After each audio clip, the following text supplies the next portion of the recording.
All right, how's it going? Welcome back to another video here in the series on linear algebra. The last couple of videos now, we have been talking about the diagonalizability of matrices.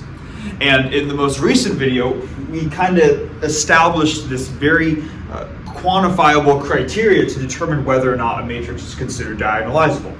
And that's simply what I have right here. Basically, the criteria that we came up with is that if we were to look at the defects of each of the eigenvalues of the matrix, and if we were to calculate those defects, and each of the defects was 0, then that was the case where A was diagonalizable. And what we established in the last video is that this statement, even if we didn't explicitly prove it, the statement went both ways. In other words, this implies this, and then it goes the other way around. But the natural question that might come up when thinking about this is to say, well, okay, if A has no eigenvalue defects, then sure, it's diagonalizable. But, well, what if it does, right? What if there are cases where matrices have eigenvalue defects, and then what can we say about those matrices? And the only thing that's clear up until this point is that we can't say they're diagonalizable. We can't say that a matrix A can be written of this form PDP inverse, where D is a diagonal matrix. And that is going to be what we answer today in this video. It turns out that if a matrix is not diagonalizable, it can be quote unquote almost diagonalizable. And then that would be in the case where it does have eigenvalue defects.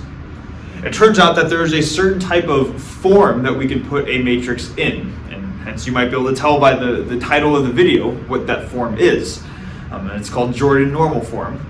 So what we're going to be doing in this video is to first explain what Jordan normal form is, then to show, at least for the 2x2 case, how all matrices can be put into one of 3 possible cases. Either the matrix can be diagonalized, or it can be put into Jordan normal form. And then we're going to go through an example to finish off the video. We're going to work through a 3x3 matrix, and we're going to show that it is not diagonalizable, and because of it, we can put it into Jordan normal form, and we're going to show what that form is for the matrix. Okay. So hopefully all of that makes sense. So first thing that we're going to do is we're just going to start with the theorem, and I'm going to write out that theorem here, and then we're going to prove it together.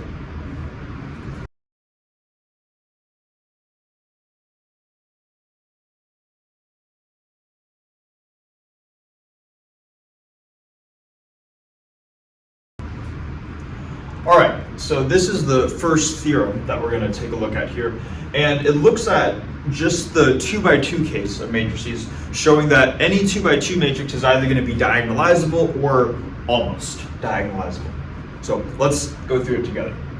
It says here that any 2x2 complex matrix A is going to be similar to exactly one of these 3 possible cases right here, where we're either going to have a diagonal matrix with different values along the main diagonal, a diagonal matrix with the same value along the main diagonal, or this matrix right here where we have the same value along the main diagonal, the 0 on the off diagonal, or 0 on one of the elements in the off diagonal, and the number 1 in the upper right element. Okay. So any 2x2 complex matrix needs to look like one of these 3 possible cases, or is similar to one of these 3 possible cases. Okay. Now, before we get started too, I just want to say that they're talking about 2x2 complex matrices A here just to be general, but if we're thinking about elements of matrices being drawn from R, the set of real numbers, then this applies to real matrices, right? That's why they have the term complex, just to be general. Okay. So what I'm going to do is I'm going to start by going through these first 2 cases, because those are the ones that don't take too much work to prove. And then once we've gone through those, then we're going to go through this last case, which is going to be a little more involved, but is really the interesting one, because that's the point of this video, right? Is to look at matrices that are almost diagonalizable.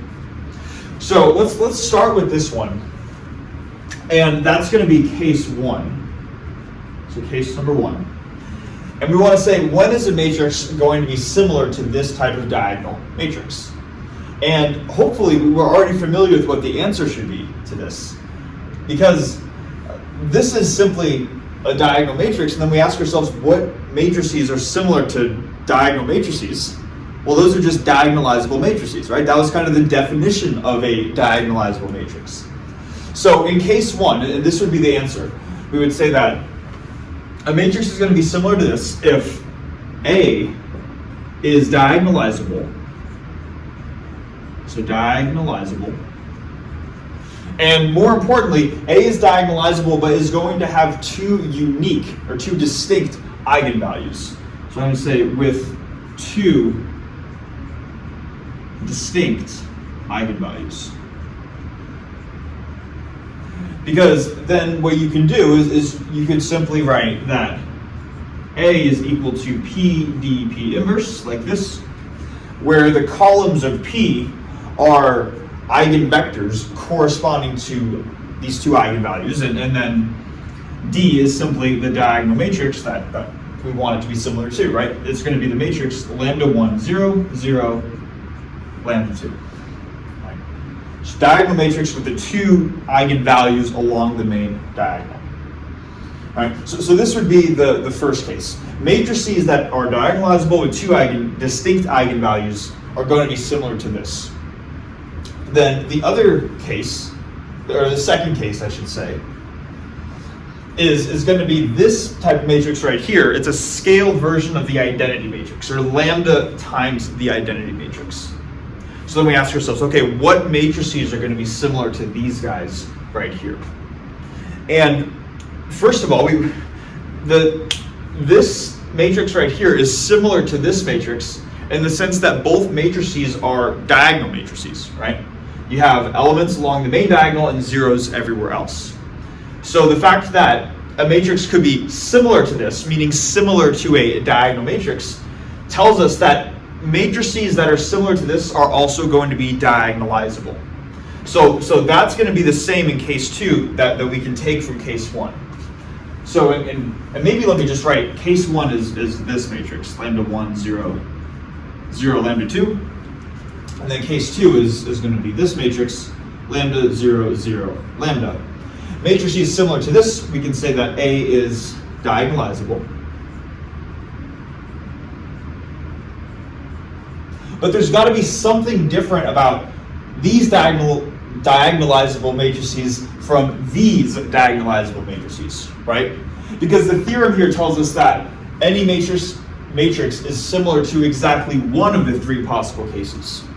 But we can't find a 2x2 matrix that's similar to this and similar to this.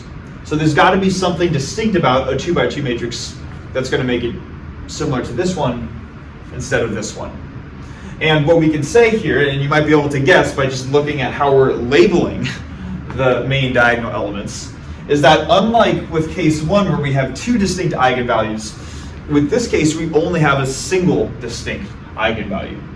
So this could be a case where you have a 2x2 matrix and eigenvalue 1 is 3 and eigenvalue 2 also happens to be 3. Okay, so we would say that A is diagonalizable with 1 unique eigenvalue. And then what we could do is we could just say lambda 1, the first eigenvalue, is the same as lambda 2, the second eigenvalue, and in the general case we could just call the numerical value for it, we could just call it lambda, right?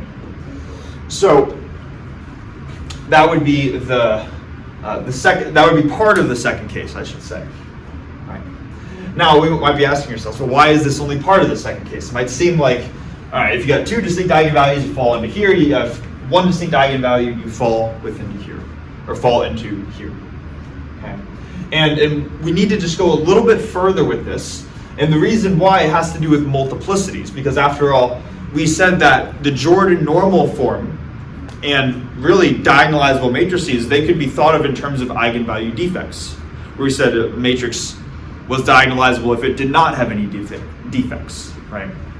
So let's take a closer look at this here. First thing we can ask ourselves is, what is the algebraic multiplicity of our one value lambda? In other words, what is uppercase M of lambda? And that would just be how many times the eigenvalue shows up in the list of eigenvalues. And if lambda is the first eigenvalue and the second eigenvalue, that means the algebraic multiplicity is 2. It shows up once and then a second time. So uppercase M of lambda is 2. Then we can ask ourselves, well, what about the geometric multiplicity? And this is where we're going to want to think a little bit more. In this case right here, we said that in order for A to be diagonalizable, a matrix needs to have no defects, or no eigenvalue defects. And that's just another way of saying that the geometric multiplicity is the same as the algebraic multiplicity. So since A is diagonalizable, and the algebraic multiplicity of lambda is 2, then the geometric multiplicity of lambda also needs to be 2. So we're going to have M of lambda equals 2. So what that means then is that if the geometric multiplicity of lambda is 2, that there are two linearly independent eigenvectors in the eigenspace E sub lambda. So what we can do is we can form a basis for E sub lambda. Again, E sub lambda is just the eigenspace of lambda, or in other words, it is the set of all eigenvectors that have the eigenvalue lambda. And because the geometric multiplicity is 2, we can come up with two linearly independent vectors. And because we're working in a two-dimensional space here, because we're working with 2x2 matrices, those two linearly independent vectors form a basis for the eigenspace. So what we can do is we can say that this eigenspace E sub lambda has a basis, and we can call that basis U and V. These are going to be our two linearly independent vectors in the eigenspace right here. Okay. Hopefully that makes sense. Just to really make sure that we understand why we're able to do this. If the geometric multiplicity was 1, that would tell us there's only a maximum of one linearly independent vector. So we could only write a single U vector or V vector. And because we're always working in a two-dimensional space, because we're working with 2x2 matrices, one vector would not form a basis. But we have two linearly independent vectors, so two vectors in a two-dimensional space that are linearly independent form a basis. So that's why we're able to say that, because little m of lambda is 2. Okay.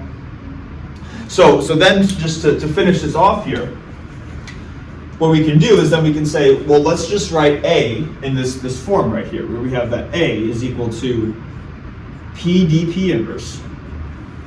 D is going to be the diagonal matrix that A is similar to. So this is the lambda 0, 0 lambda matrix.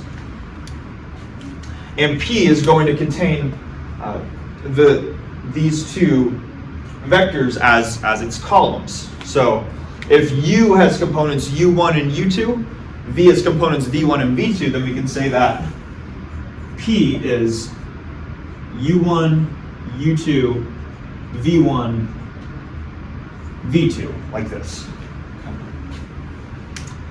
So that would be the argument for case 2.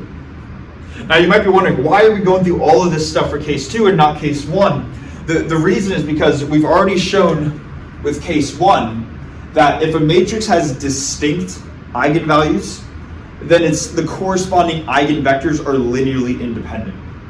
So we could say that lambda 1 here has an eigenvector v1, lambda 2 has an eigenvector v2, but because of that theorem, we automatically know they're linearly independent, so then P can just, this matrix P over here, can just have two columns where the first column is the vector v1, and the second column is the eigenvector v2. All right. It's implicitly assumed with unique eigenvalues. It is not implicitly assumed. Here, you have to specify that little m of lambda is 2 in order to tell you how many linearly independent eigenvectors you're going to have. Okay. So this would be the logic for case 1. This would be the logic for case 2. Hopefully those steps make sense. All right. Now, again though, this is all stuff that just deals with diagonalizable matrices. This video is supposed to include stuff beyond diagonalizable matrices, looking at the interesting case 3 over here. So what I'm going to do now is I'm going to erase what we have so far. That takes care of these first 2 cases, and then we're going to go through the work to show that a matrix could be, if a matrix is not similar to this guy or this guy, then it has to be similar to this guy right here.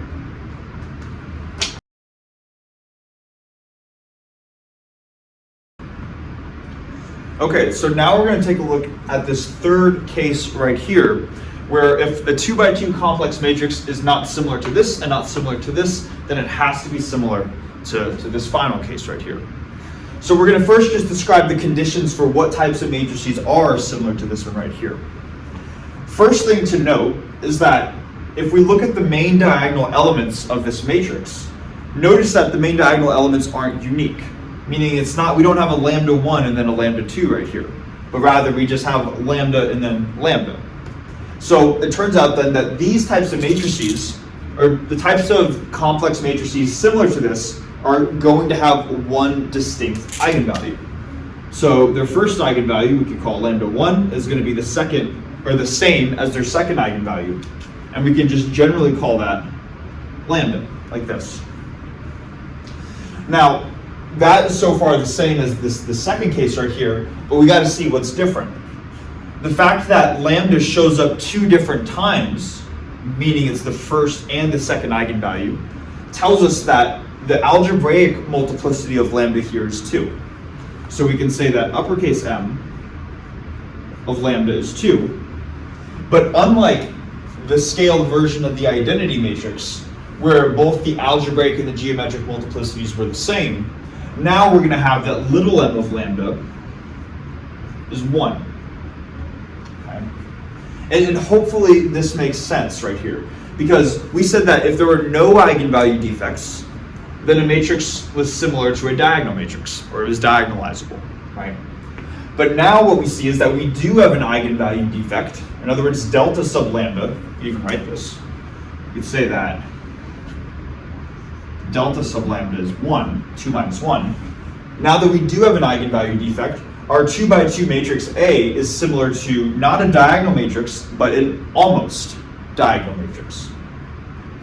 Now, the reason why we can't just stop here is say, okay, matrices that have this structure are going to be similar to this, like what we did in the previous cases, was that we've already proven how to, and shown how to diagonalize a diagonalizable matrix in previous videos. But we haven't actually shown so far yet that a 2 by 2 complex matrix with this structure is similar to this. So that's what the rest of the proof's going to be. Now, to start with how to actually do that, because that's what we're going to probably wonder, right? Well, like, how do we do that? Is we can say that if the geometric multiplicity of lambda is 1, then it's only going to have one distinct linearly independent eigenvector. So before we had 2 linearly independent eigenvectors, but now we have 1. So our eigenspace now is no longer the span of u and v, but maybe it's just the span of one of those, which we can call v. It's only the span of a single eigenvector. So now our eigenspace here is one-dimensional. So we say, okay, that's good so far. But even though our eigenspace is one-dimensional, we are still working, our overall space that we're working in is a 2-dimensional space, because after all, we are working with 2 by 2 matrices. So if we wanted to form a basis for our 2-dimensional space, we can no longer choose the linearly independent eigenvectors, u and v, as our eigenspace, or as our basis, I should say. We're going to have to choose some other set of vectors to act as our basis. So that's going to be our next step here. We're saying, even though this is our eigenspace, let's still define a basis for our overall vector space, C2. And again, the reason why I'm saying C2 and the reason why Dexter is saying C2 is because they're trying to be general and talking about complex matrices. But this will work just as fine if we're working in R2. But if I'm working in C2 and I want to define a basis, I'm going to need two linearly independent eigenvectors in C2. I'm going to choose my first of the two basis vectors to be this vector v, this single linearly independent eigenvector in my eigenspace. So my first basis vector is going to be an eigenvector, but my second basis vector, if it is linearly independent with v, it cannot belong in the eigenspace. So I'm going to choose w, but I'm going to specify that where w, unlike v, w is not an element of our eigenspace. Okay. So one eigenvector, one non-eigenvector, one general vector.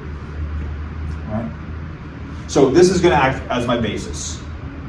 Now, the next step that we can do is we can see how our matrix A acts on our basis vectors. So if A were to act on V, because V is an eigenvector, it's going to transform how eigenvectors transform. A times V is just lambda times V, like this. But in the case where A acts on W, because W is not an eigenvector, we can't say that A times W is lambda times W. Only eigenvectors have that structure. However, what we do know is that a matrix times a vector gives us some other vector that belongs in C2, and any vector can be written as a linear combination of its basis vectors, V and W. So let's do that. Let's write this quantity, this product just gives us some vector, and in the most general case, it's some constant alpha times our first basis vector plus some second constant beta times our second basis vector. All right? So this is how A acts on our basis vectors right here. Now, what we're going to do is we're going to perform sort of a change of basis operation on our matrix A. And to see what the value is, I want to first see what A would look like if it were just written in the standard Cartesian basis I hat and J hat. So let's suppose my matrix A, we actually haven't written what the structure of A is anywhere, right? We're talking about A generally, but I haven't written A out explicitly yet.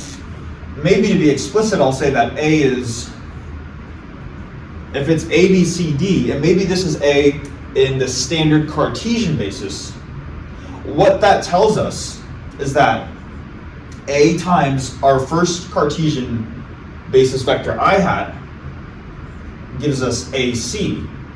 Or another way of writing AC is A times I hat plus C times J hat. And then when A acts on J hat, or 0, 1, like I hat is 1, 0, J hat 0, 1, right? This just gives us BD, which is B I hat plus D J hat, like this. So when we want to perform a change of basis matrix, or rather we want to rewrite A so that it's no longer written in terms of the standard basis, but it's written in terms of a different basis, meaning this VW basis right here. Let's see what we get. So what we can do actually is we can really just look at these equations that we have right here, because this is how A acts on the I hat J hat basis. This is how A acts on the VW basis. So now let's just see what the structure of our matrix needs to be when written in terms of the VW basis. What I'm going to do is I'm going to say A written in the VW basis. A written in the V. Those curlies always get me. When you're trying to write fast. Oh, let me try it one more time. Let's see. VW. There we go. A written in the VW basis. We're going to give that a name and we're going to call it A squiggle. Okay. Just a way to write the same matrix but in the VW basis. And the way that we can write that, we can write A squiggle. It's a 2x2 matrix. And we see that we can just use this general structure to kind of compare it to what we have right here. So A acting on the first basis vector gives us our first column, which seems to be this top element times our first vector, our first basis vector I hat, plus this element times our second basis vector j hat. That's the general structure. Let's see how it applies here. It seems that A times V should give us our first column, just like what we had right here. But now it's like we have lambda times our first basis vector. Here is I hat, now it's V, plus 0 times our second basis vector, W. So it's like A is lambda and C is W in this equation right here. So what that tells us then is I can write my first column lambda 0. Just taking a parallel of this and translating it over here. And then we can just do the same thing with A times W, right? So A times W is the equivalent of A acting on our second basis vector, and that gives us our second column of A, and that would be BD. And the way we can express BD is B times the first basis vector, which in our case is alpha times the first, plus D times the second basis vector, or beta times the second basis vector. I'm not sure if I'm over-explaining this. I'm trying to say that when A is written in terms of the VW basis, it's lambda 0, alpha, beta. The reason why is because you can just take these equations and look at how it follows the same general structure as what we have right here when A was written in the standard Cartesian basis. Okay. So the point of this is that when A is written in terms of the VW basis, this is what it looks like. And what we want to prove is that not only is A written, not only does A look like this, but this is what we want. This matrix ultimately needs to look like this. And let's make sure we understand why. If A is similar to this matrix, what that means is that when A is written in terms of a different basis, it'll look like this.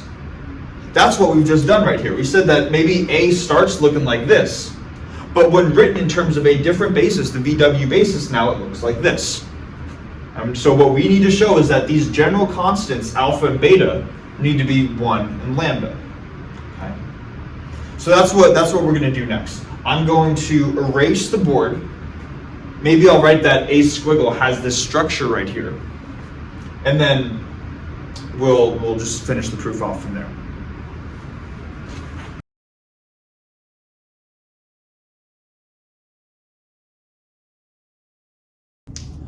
All right, sorry for the random cut there. As I was going through the final part of the proof, I realized that I made a typo that I just couldn't kind of overlook. I got to go back and redo it.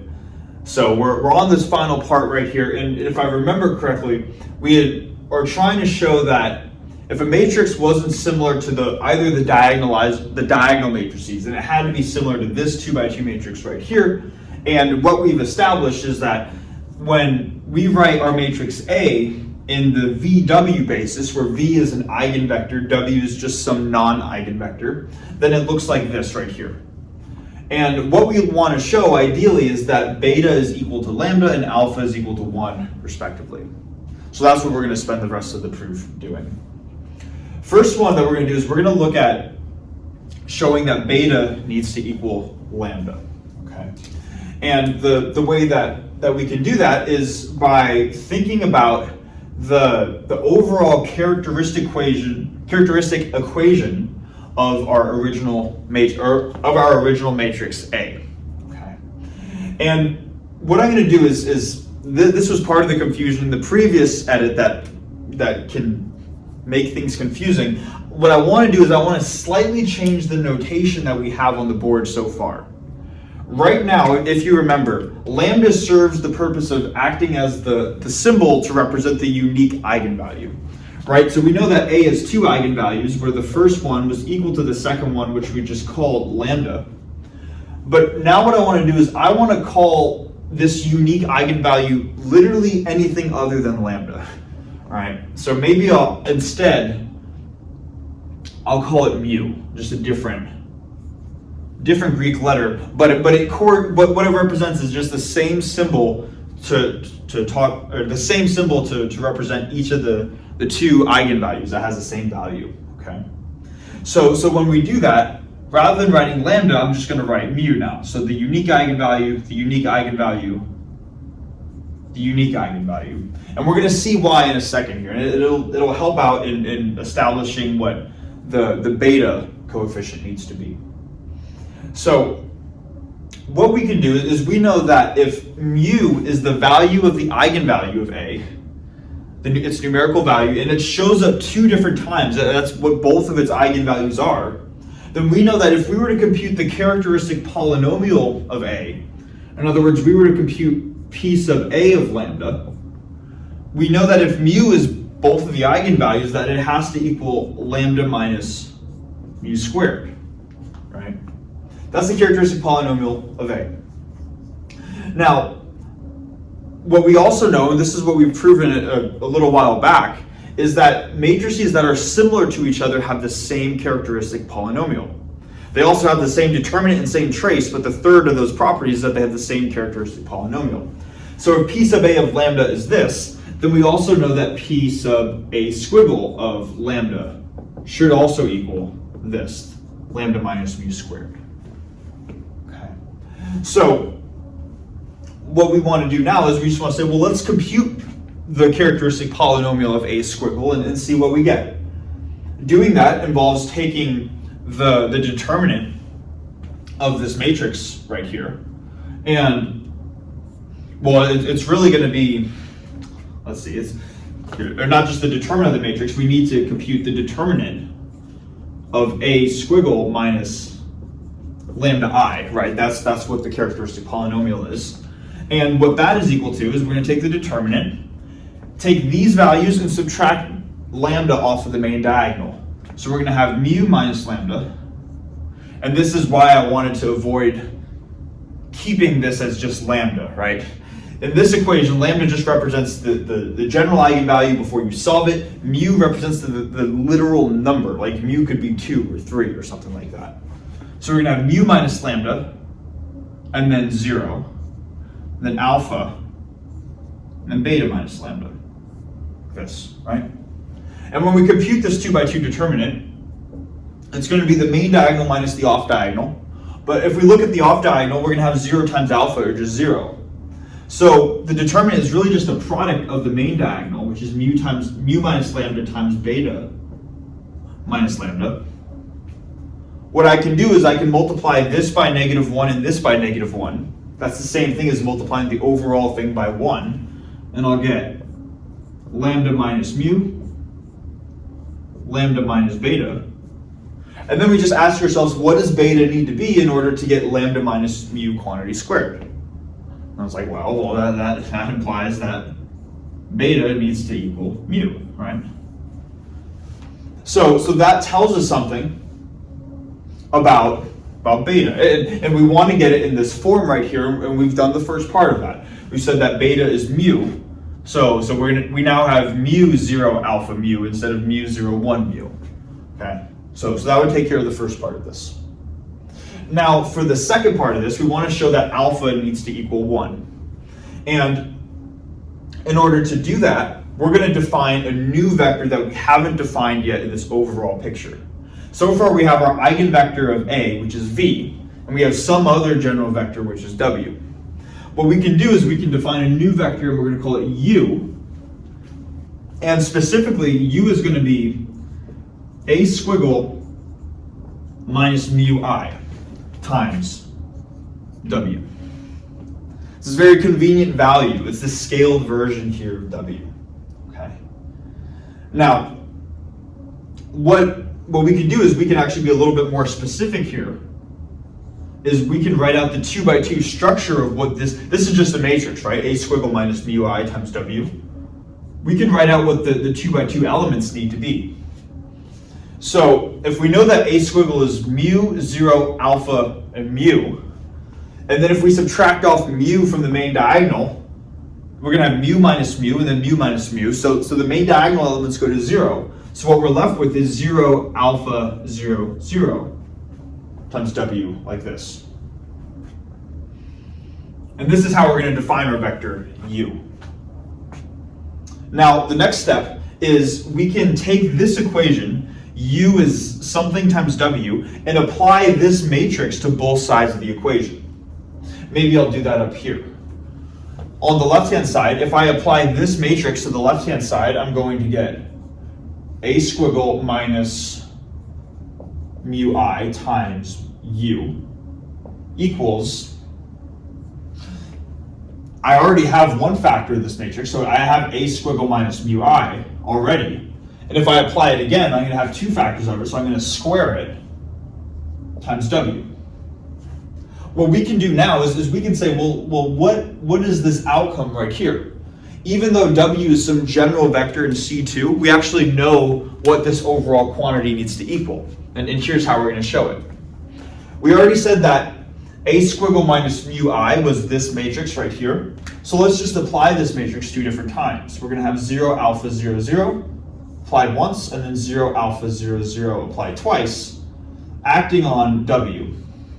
Now we said that v was the eigenvector and w is some general vector. So there's no structure that we can apply to w. We just have to write it as generally as possible, with components w1 and w2.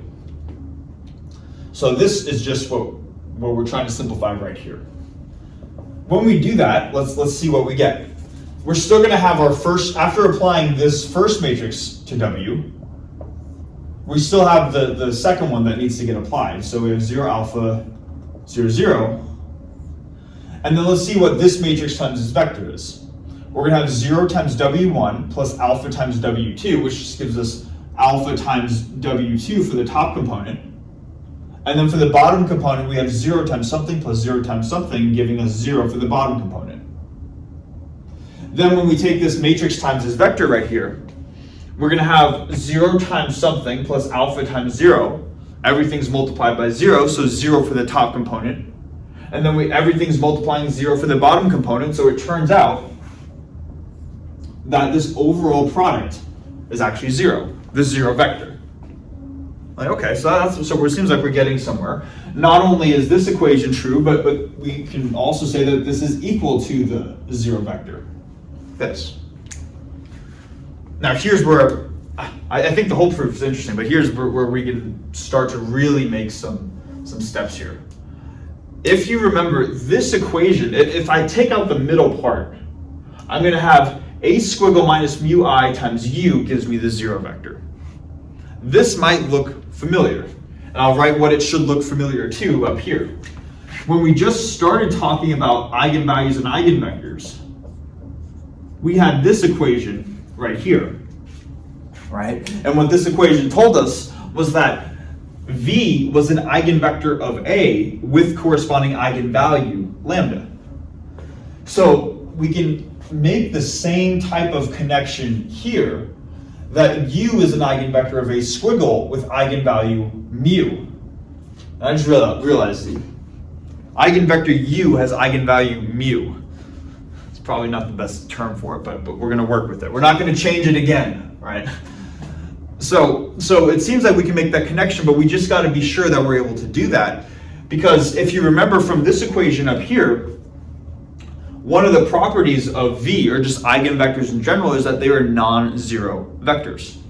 So we're going to need the same thing out of u. We need to ensure that u is not the 0 vector. And then we say, okay, well, how do we do that? Well, we know that u is some general matrix times w. So u is only going to be non-zero if w is non-zero. So hopefully that makes sense, right? So we want to show that w is the non-zero, it has to be non-zero, and that I don't think we've done this before, so that's why I really want to do this now. If you remember, we originally defined v to be an eigenvector because v was in our eigenspace. We said v was in E sub lambda. But w had to specify, the only thing we specified on w is that it was not an eigenvector. So it had to not be in the eigenspace. W was not in E sub lambda. Okay. Now, here's the part that I don't think we've done before. Up until this point, if we haven't done this before, we should do this now. We normally think of the eigenspace as the set of eigenvectors with eigenvalue lambda. So let's actually write that down. E sub lambda is the arrow a little better.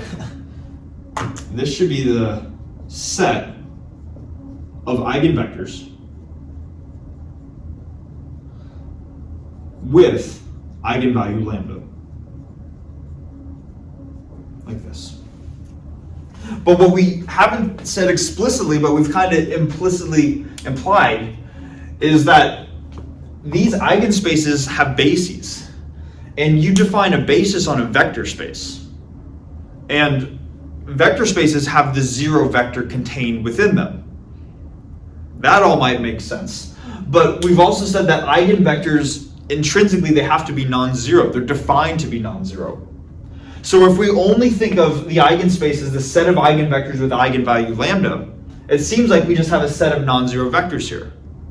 But in order for this to actually be an eigenspace, a vector space of eigenvectors, we need the zero vector. So it turns out, and this is the part I don't know if we've done before, that this is just true of eigenspaces in general. Eigenspaces are defined to be this, but you also add on the zero vector in order to make them vector spaces. So they're the set of eigenvectors with eigenvalue lambda plus the zero vector. Okay. That's the new part. Now I might be saying, okay, sure, this eigenspace has the zero vector. But the reason why we care about that is because we said W is not in the eigenspace. So it is not any of these vectors. Meaning that if W is not any of these vectors and the zero vector is one of those vectors, W cannot be the zero vector. And if W is not the zero vector, then U is not the zero vector. So all of that we're trying to get at is that this equation right here, a squiggle minus mu I times u is the zero vector, looks identical to this equation right here. And we can confirm that it is identical because we've just shown that u is a non-zero vector. So what does that then tell us? What that tells us then is that, let's write this out here, u is eigenvector, it is an eigenvector, of a squiggle with eigenvalue mu. Or in other words, we're saying that a squiggle times u gives us mu times u. All right.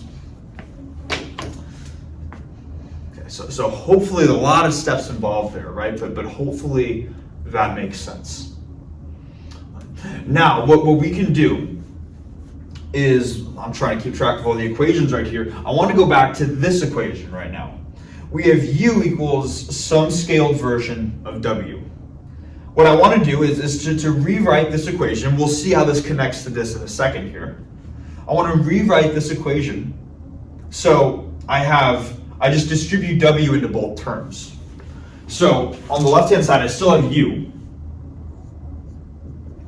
And then on the right hand side I'm going to distribute w into both terms. So I'm going to have a squiggle times w minus mu times I times w, or just w, like this. All right. And now what I can do here is I can add mu w over to the other side to isolate for a squiggle w. And when I do that, I get a squiggle w gives me u plus mu times w. Okay. So what we've just done right now is, we might not see it initially, but so this is why I want to lay it out. We have come up with an equation for how a squiggle acts on u and how a squiggle acts on w. If you remember in the previous board, we had an equation for how a by itself acts on v and how a by itself acts on w. The next step in doing that was we said, well, let's take that matrix and rewrite it in the VW basis. Turns out we're going to do that again, and not just, and now we're starting in the VW basis. That's what we have right here. We're going to write a squiggle in yet a different basis, the UW basis as opposed to the VW basis. And we can use these equations right here to tell us how to do that. okay? So let's write this out now. In the UW basis, we can simply just look at the columns of basically, or the columns are going to tell us, let me say this, we know what the columns are based off of these equations right here. That's what I wanted to say. This first equation tells us that we're going to have a squiggle times u equals mu times u plus 0 times w. So just by looking at this equation, right, just mu times u plus 0 times w, that tells me that my first column is going to be mu and then mu and then 0. Just using the same idea that we used previously. Then looking at the second equation, this equation right here, I have 1 times u plus mu times w. So this coefficient is 1, goes right here. This coefficient is mu, that goes right here. And now we have a matrix that looks like this right here. A lot going on here. And I want to be clear that we've made two different bases transformations in order to show that A is actually similar to this. One transformation going from the standard Cartesian basis to the VW basis, and then another transformation going from the VW basis to the UW basis. So what this would look like in everything that's going on here is that if we had one transformation, hopefully we can see down here, if we just had a single change of basis transformation, we might have P, let me not call this D because it's not diagonal, let me call it J for Jordan normal form. PJ, P inverse, like this. This would be changing A, they're saying that A is similar to J, to this guy right here.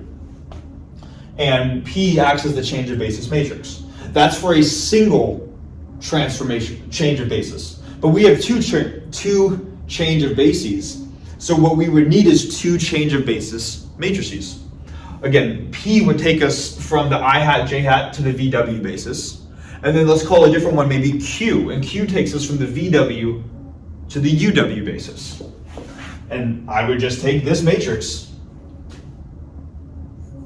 and apply Q here and Q inverse here.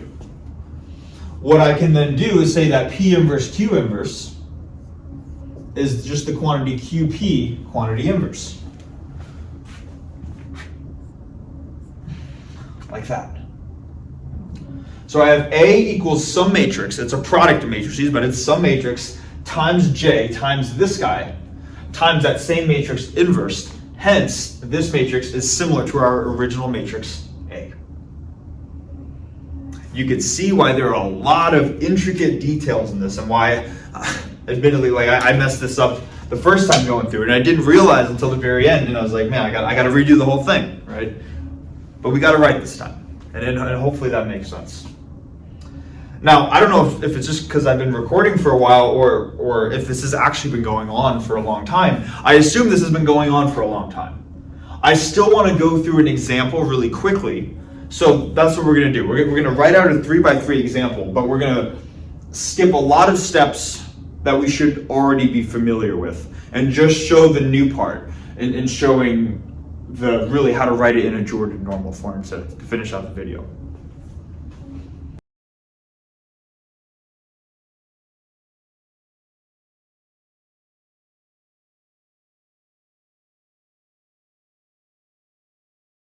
Okay, so hopefully this isn't too much of a disappointment, but as I was going through Dexter's example on showing how to write this 3x3 matrix in Jordan normal form, I realized that he's missing quite a few steps that would be needed to understand why you can go from here to the overall, the final result at the end of the example. And I like to think that's just because the concepts needed to understand the example, he just doesn't want to cover in this video series. And I'm doing my best to follow the structure that he is in his lecture notes. So I think I'm not going to actually go through this example, but I am going to do my best to explain why that's the case. So if we have a matrix that's diagonalizable, then we can write it of the form A equals P D P inverse, where D is the diagonal matrix full of the eigenvalues of the matrix, right? And P is a change of basis matrix going from your standard basis, to your eigenbasis. And that there's this implicit assumption that you even have an eigenbasis. You have enough linearly independent eigenvectors to form a basis. And that's kind of what we've been doing up until this point. But then when you start talking about Jordan normal form, now all of a sudden you have eigenvalue defects, which essentially means you don't have enough linearly independent eigenvectors to form an eigenbasis. So maybe, for example, you can't have v1, v2, and v3, like the example right here, where you have your eigenvalues, lambda 1, lambda 2, lambda 3, but you only have two linearly independent eigenvectors. So the question is, well, what do you fill in with a to fill in your change of basis matrix? And there are these things that are called generalized eigenvectors, and this is the concept that he doesn't go into now, but he goes into in the second linear algebra series, which is why I want to wait until I eventually make the second linear algebra video series to talk about them. But essentially, the basic idea, and we'll get into this in the second linear algebra video series, is that a generalized eigenvector is going to satisfy this equation right here. If you start with a regular eigenvector, AV equals lambda V, then you can construct a generalized eigenvector, and I'll write V sub G for generalized eigenvector, and it's going to equal lambda V sub G, like this, but it's going to add on the additional term of a previous eigenvector. So V sub G, the generalized eigenvector, gets defined from an original eigenvector. And if you notice in his notes, what he does is he ends up defining a vector u such that AU equals negative 2u. And that's convenient because negative 2 is the eigenvalue.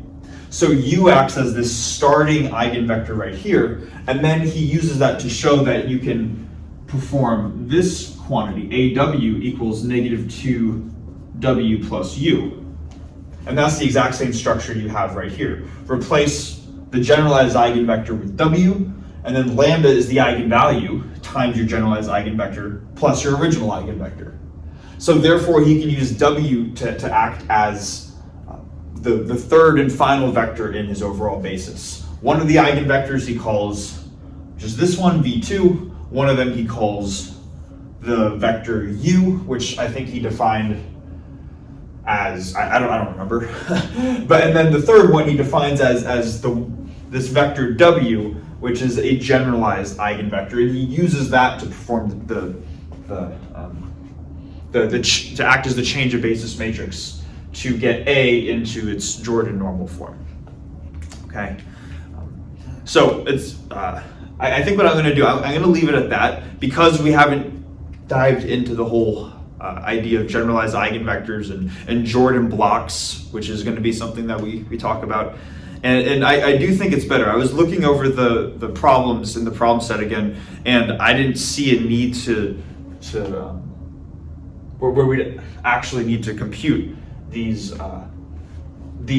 compute the Jordan normal form of matrices like this too. So I don't think we're missing out on much. I think the big idea that we should be getting from this video, and again, I apologize for just recognizing this now, but it's simply that Jordan normal form exists, and that if you have a matrix which has eigenvalue defects, it turns out that you can put a matrix in almost diagonalizable form. Once we hear that, we establish that concept, which is what we did with the 2x2 case. That's good. We're really going to dive into the details in the next video series. Okay. So sorry if that's a bit of a disappointment, but I do want to try to stay consistent with what he has lined out in his lecture notes. So that being said, yeah, thanks so much for watching, and I will see you guys in the next one on the Hamilton-Cayley theorem, which is very exciting. So see you guys then.